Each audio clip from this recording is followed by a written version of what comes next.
The gravestone had been there since 1847, hidden beneath layers of moss and hardened earth, when the Historical Commission finally decided to open the tomb 80 years later. No one expected to find anything beyond disarticulated bones and decomposed tissue. It was just another project to catalogue the forgotten dead of the old municipal cemetery.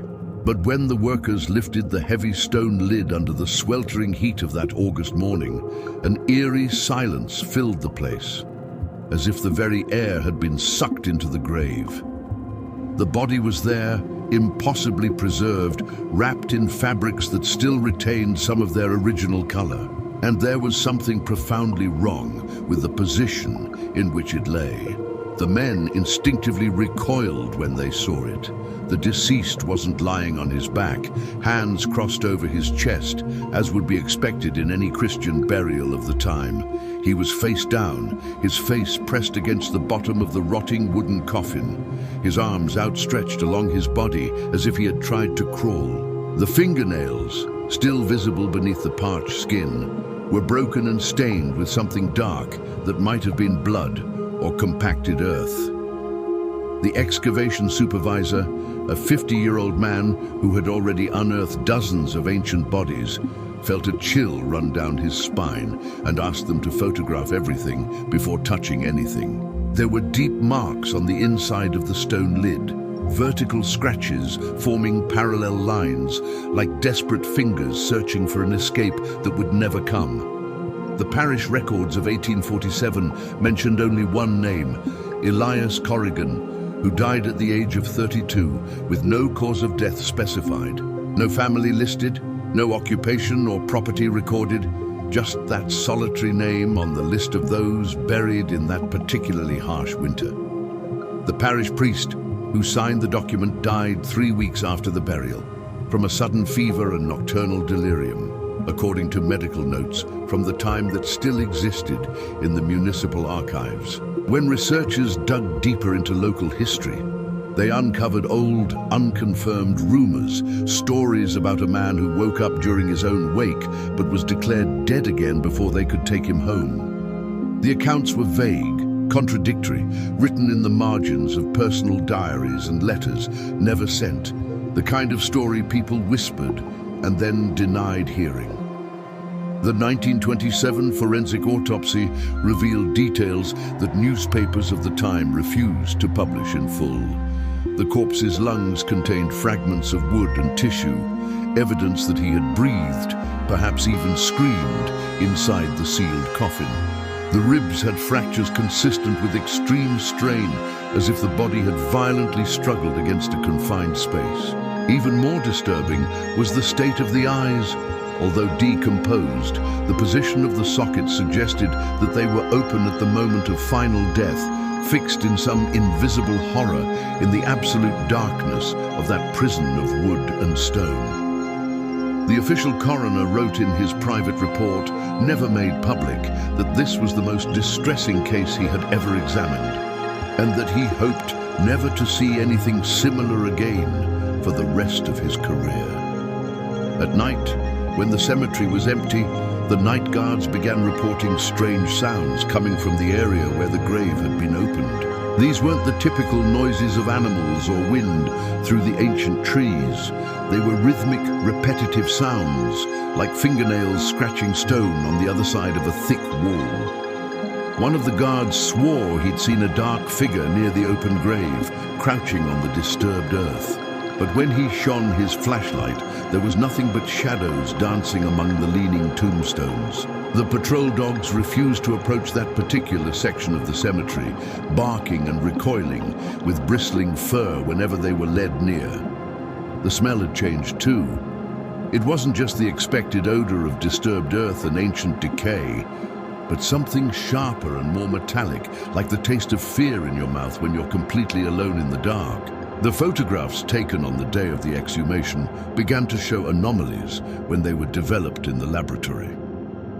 In several images, there were inexplicable blurs on the body, shadows that did not correspond to any light source present at the site during the excavation. In one specific photo, taken from inside the coffin looking upwards, there appeared to be a second face, partially visible over the face of the deceased, like an accidental double exposure, except that the photographer swore to having used each photographic plate only once. Historians who studied the case noted another disturbing detail.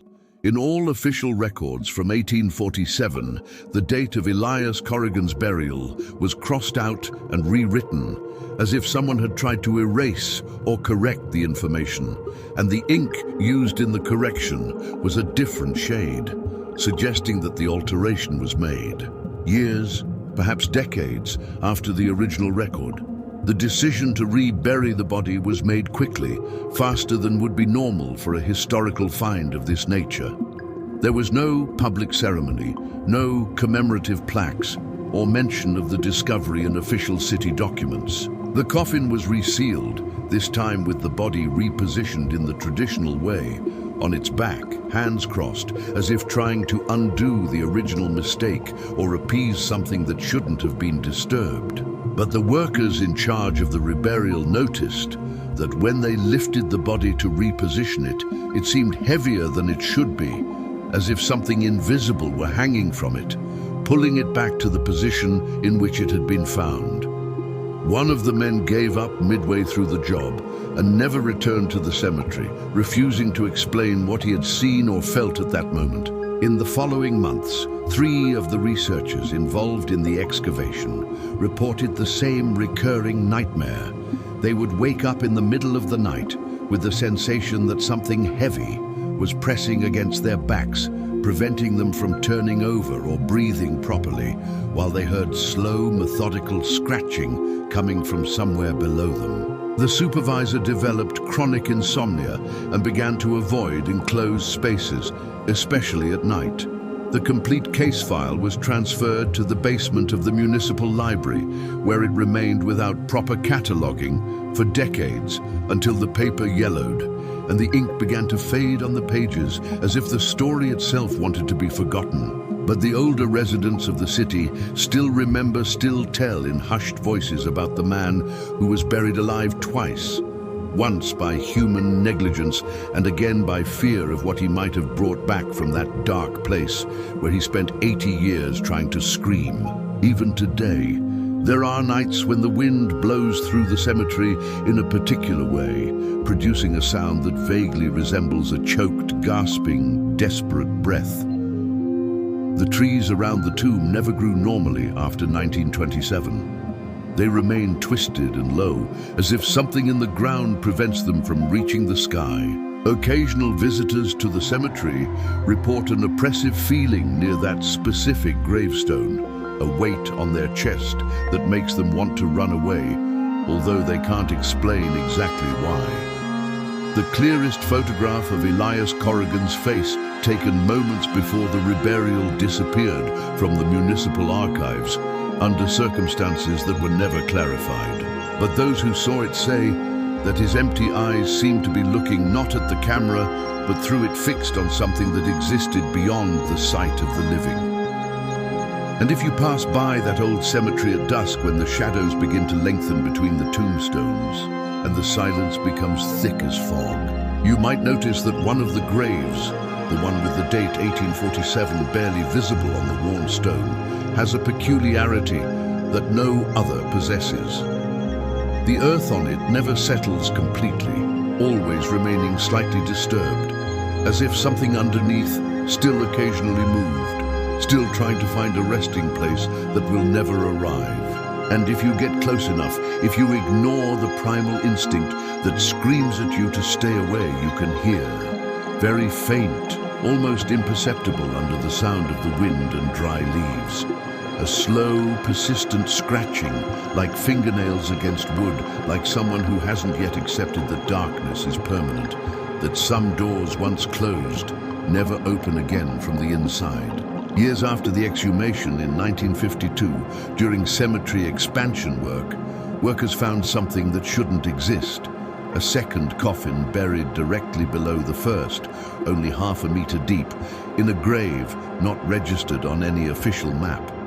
There was no headstone, No marking, just that dark wooden box that seemed to have been buried hastily, without ceremony or witnesses. When they opened it, against the objections of the foreman who sensed something deeply wrong with the discovery, they found not a body, but personal belongings. A pocket watch stopped at 3:15 in the morning, a Bible with pages torn out, forming an irregular hole in the center, as if someone had tried to erase specific passages in desperate fury, and a broken mirror wrapped in black cloth. At the bottom of the coffin, engraved directly into the wood with something sharp, was a phrase in Latin that the local priest refused to fully translate, saying only that it was an inverted prayer, something that should not be read aloud. The clock still worked. This simple detail was more terrifying than any other discovery. After 25 years buried in damp soil, the delicate mechanism should not only be rusty, but completely destroyed by decomposition. However, when one of the workers held it close to his ear, he heard the regular, precise ticking, as if it had been wound that morning. Even stranger, when compared to the workers' watches, they discovered that this old clock kept the exact time perfectly synchronized with the present moment, as if it had never stopped, as if it had continued counting every second, every minute, every hour in the absolute darkness of that wooden prison. At night, those who stayed near it swore they heard not only the mechanical ticking, but a second superimposed sound, a weak, irregular heartbeat that did not exactly coincide with the clock's rhythm. The Bible revealed something even more disturbing when it was finally examined by experts in ancient texts. The torn-out pages were not random. They were all passages that mentioned resurrection, life after death, or the return of the dead. Someone had systematically removed every reference to the possibility of returning, as if trying to erase not only the words, but the very idea that death could be reversed. In the margins of the remaining pages, there were notes in shaky, almost illegible handwriting that appeared to be prayers or pleas repeated obsessively. "Let me sleep. I can't close my eyes. Silence has form." The ink used in the notes was tested and revealed to be not ink, but oxidized human blood, preserved by some natural chemical process that scientists have not been able to fully replicate or explain.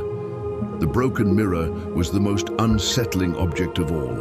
When the black cloth was removed, it revealed not only the shattered glass, but something engraved on the back of the metal, a date, November 3rd, 1847, and a name that made the researchers instinctively recoil. The engraved name was not Elias Corrigan, but Catherine Morrow, a woman who, according to municipal records, had disappeared without a trace exactly 1 week before Corrigan's burial. She was his fiancée, according to an engagement certificate later found in the church archives, a document that had been incorrectly filed and forgotten for over a century. The last people who saw her reported at the time that she seemed terrified, speaking incoherently about dreams, where she saw her fiancé trapped in a dark place, banging on the walls, calling his name repeatedly until her voice transformed into something no longer human. The workers began to fall ill 3 days after the discovery of the second coffin. It wasn't a recognizable illness, no fever, no clear physical symptoms, just profound exhaustion and identical nightmares that tormented everyone involved in the excavation. They dreamed they were lying on their backs in a cramped space, hearing someone digging above them, getting closer and closer. But when the last layer of earth was removed and the light finally entered, they discovered that whoever was digging had their own face looking down with an expression of pure terror. 2 of the men resigned and left town without explanation. A third was found one night wandering the cemetery in a state of shock, repeatedly murmuring that he's looking for his way back, though he couldn't or wouldn't explain who he was. Old photographs of the city, taken between 1845 and 1847, began appearing in anonymous donations to the local museum, as if someone were deliberately trying to reconstruct that specific period of history. In one of these photographs, a faded daguerreotype of a social gathering, there was a man who matched the physical description of Elias Corrigan, but his face was blurred in a way impossible for the technology of the time, as if he had moved during the long exposure necessary to capture the image, or as if the light itself refused to register his features completely. Beside him, slightly out of focus, a woman who could be Catherine Morrow looked not at the camera, but directly at him, with an expression that historical photography experts described as awareness of something terrible about to happen. The back of the photograph had only a date and one word: before. In 1968, during a particularly violent storm, lightning struck Corrigan's grave, cracking the headstone in half and exposing part of the earth above the coffin again. The police were called the following morning by a cemetery caretaker who found something inexplicable: footprints in the fresh mud around the grave. But they weren't normal footprints. They were deep marks, as if someone had been standing there for hours during the storm, motionless, slowly sinking into the soaked ground. The footprints began beside the grave and simply ended 3 meters later, in the middle of an open path, with no explanation of where the person might have gone. More disturbing was the fact that the marks were barefoot, and the depth of the impressions suggested a much greater weight than a normal human body would produce, as if something heavy was being carried along with whoever had made those marks. The personal files of the doctor who declared Elias Corrigan dead in 1847 were discovered in an abandoned hospital basement in 1973. Among medical prescriptions and case notes was a personal diary where he admitted, in increasingly illegible and disturbed entries, that he had made a terrible mistake. He described how Corrigan had been brought in unconscious after a carriage accident, with serious but not necessarily fatal injuries. However, the doctor was drunk that night, a secret he carried throughout his life, and failing to detect a weak pulse and barely perceptible breathing, declared the patient dead and signed the death certificate without performing a full examination. The last entries in the diary, written weeks before the doctor's own death, are almost illegible. But certain phrases are clear enough. I hear him in the walls at night. He knows what I did. There is no forgiveness for those who bury the living. Catherine Morrow was found, or at least what remained of her was found, in 1981 during archaeological digs on an abandoned rural property 15 kilometers from the cemetery. Her body lay in a dry well, in a fetal position, her hands pressed against her ears as if trying to block out some unbearable sound. There were no signs of physical violence, no obvious cause of death, but the expression preserved on her skull, the position of her jaw, the tilt of her head, suggested absolute terror. Near the body were unsent letters, all addressed to Elias, all dated after her burial, written during the days she was missing. The content was delirious, describing how she could hear him calling her name through the earth, how she had tried to dig to him but the distance was too great, how she couldn't sleep because the sound of his voice echoed in her head even when she was awake. The last letter ended mid-sentence. I'm coming to you. I'm going to find my way through the... In a sealed box in the archives of the local diocese, there is a document that has never been officially recognized by the church. It is a request for exorcism dated November 2nd, 1847, submitted by the priest who buried Corrigan, claiming that the deceased's soul had not departed, that something remained trapped between the body and the afterlife, something that knocked on the church doors at night and left handprints on the inside of the locked windows. The request was denied. Exorcisms were only performed on living people, not corpses, and the priest was advised to pray more and get adequate rest. He died 3 weeks later. In the medical report of his death, there is a curious note from the attending physician. The priest's body, found in his bed by the housekeeper, was lying face down, his arms outstretched as if he had tried to crawl somewhere, and his eyes, although he had clearly been dead for hours, were still open, fixed on the window overlooking the cemetery, as if he had seen something in the darkness that prevented him from closing his eyes one last time. In 1994, the cemetery was finally decommissioned and transformed into a historical park. But Elias Corrigan's tomb remained untouched by a municipal order never officially justified. The archive documents cite only historical sensitivity and cultural preservation, but the officials who worked on the conversion tell a different story when they drink enough to loosen their tongues. They talk about how the tools would stop working near that specific section, how the machine's engines would die for no apparent reason whenever they approached the cracked gravestone, how one of the excavator operators left the cab mid-work and refused to return, claiming he had seen something through the glass, a face looking up through the earth, not decomposed but preserved, with eyes that followed the machine's movement. The area was surrounded by an ornamental fence supposedly to protect a significant historical landmark, but you can notice, if you look closely, that the bars of the fence are angled inward, as if designed not to keep visitors away, but to contain something. Local residents have developed unwritten rituals over the decades, small superstitions passed down through generations without a clear explanation of their origin. No one cuts through the old cemetery after dark. No one stops near the fence surrounding that specific tomb. And there is an unspoken but universally respected rule.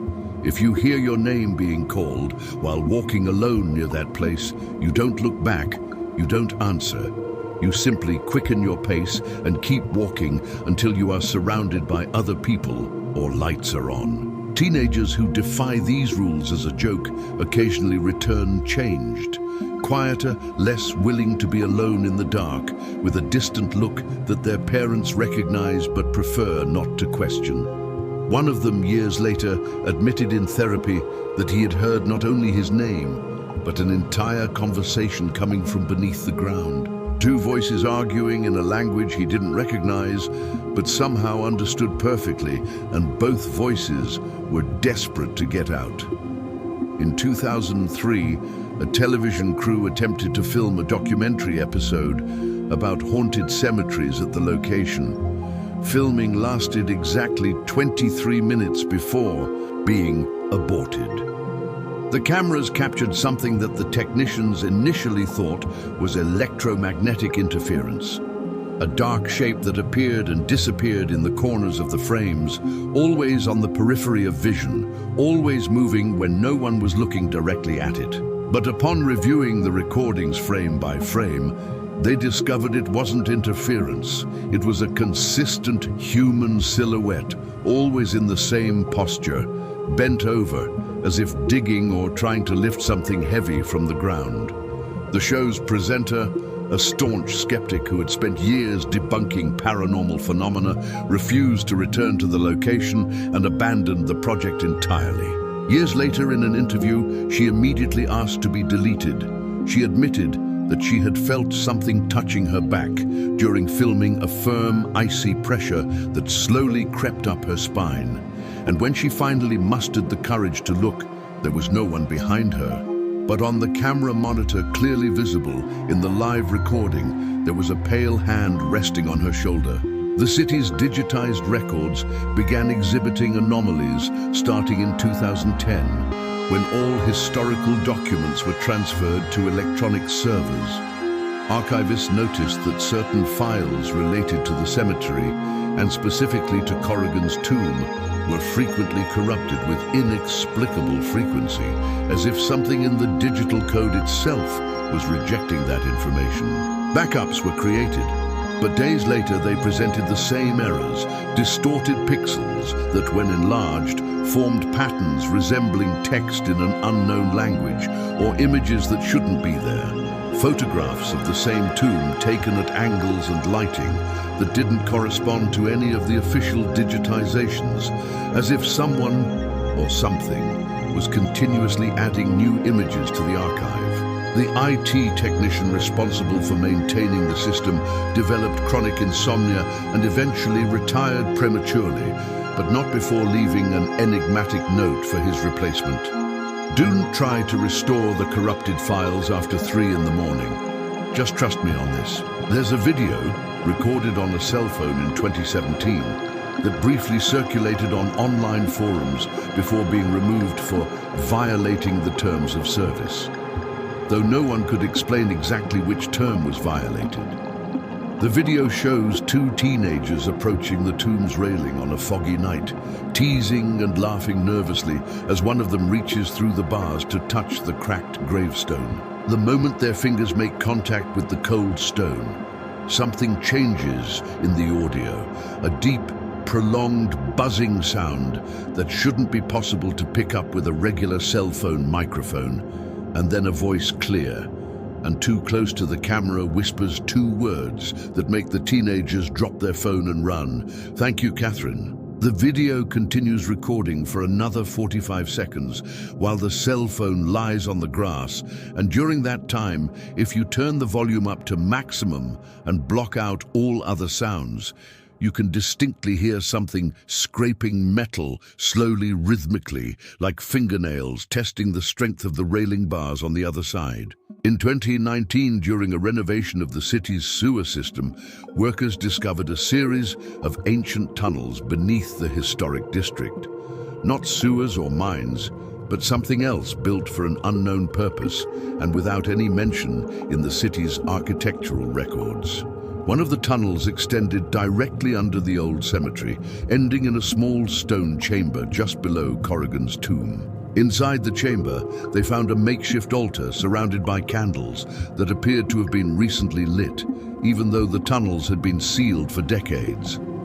In the center of the altar was a daguerreotype, the same photograph of Corrigan and Catherine that had been discovered in the museum, but this time it wasn't blurred. Both faces were perfectly sharp, and both looked directly at the camera with identical expressions of pure despair.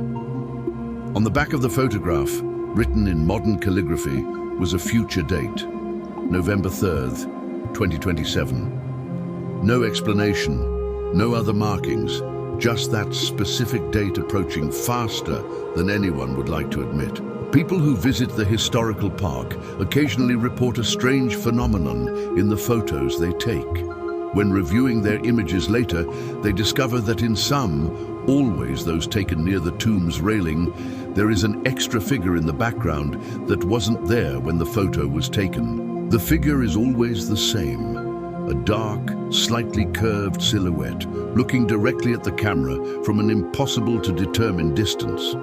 Some say that if you zoom in enough, you can see the eyes, not empty or dark as one might expect, but vivid and intense, with a quality of awareness that shouldn't exist in an accidental photograph. A professional photographer analyzed several of these images and concluded that the figure cannot be a camera malfunction or double exposure, because it has a shadow that is projected in the correct direction considering the position of the sun at the moment the photo was taken, as if the figure were actually present in that 3-dimensional space, invisible to the human eye, but perfectly visible through the lens. The last officially recorded event occurred just a few months ago, in August 2024, when a group of paranormal researchers obtained special permission to spend a night in the historic park. They installed audio and video recording equipment at multiple points, including an EVP recorder near the railing of Corrigan's tomb. The recordings from that night captured hours of normal silence until exactly 3:15 a.m., the same time marked on the clock found in the second coffin in 1952. At that precise moment, all the equipment simultaneously recorded a sound that experts described as impossible. It was as if hundreds of voices were whispering at the same time, all saying the same thing, but in different languages, some that are no longer even spoken. The researchers were unable to translate all the phrases, but those that were deciphered essentially said the same thing. The date is near, the second opening. This time, he will not be alone. The equipment malfunctioned immediately after this recording, and two team members developed unexplained neurological symptoms that doctors were unable to properly diagnose. So you need to understand something fundamental about this story, something that goes beyond the documented facts and tangible evidence. There is a difference between being dead and being buried, between resting in peace and being trapped in an impossible state of consciousness.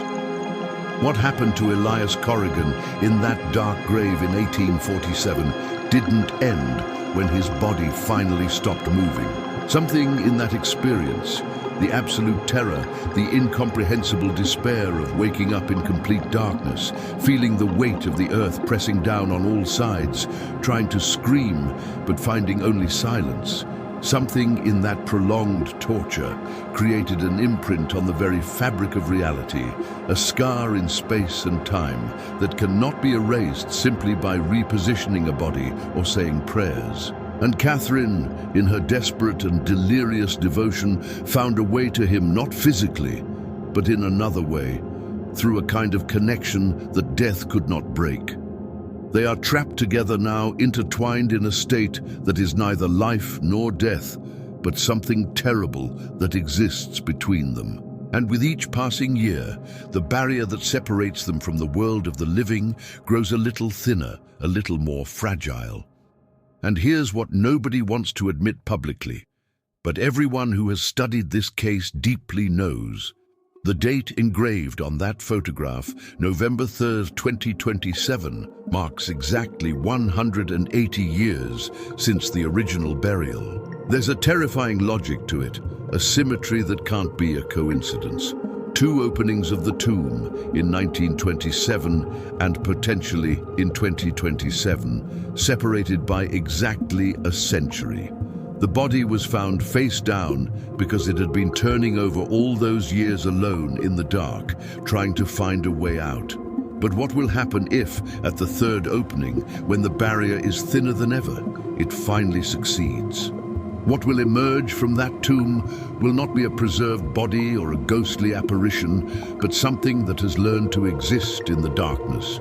Something forged by the incomprehensible suffering of 80 years of conscious being inside a coffin. Something that has a partner waiting on the other side, equally transformed by its own descent into madness. The fence around the tomb is not decorative. The unspoken rituals of the locals are not empty superstition. And the date approaches, inevitable as the sunset, as the last heartbeat, as the sound of fingernails scratching wood in the middle of the darkest night of the year, when the veil between worlds is thinnest and certain doors that should never be opened begin, slowly, imperceptibly, to unlock on their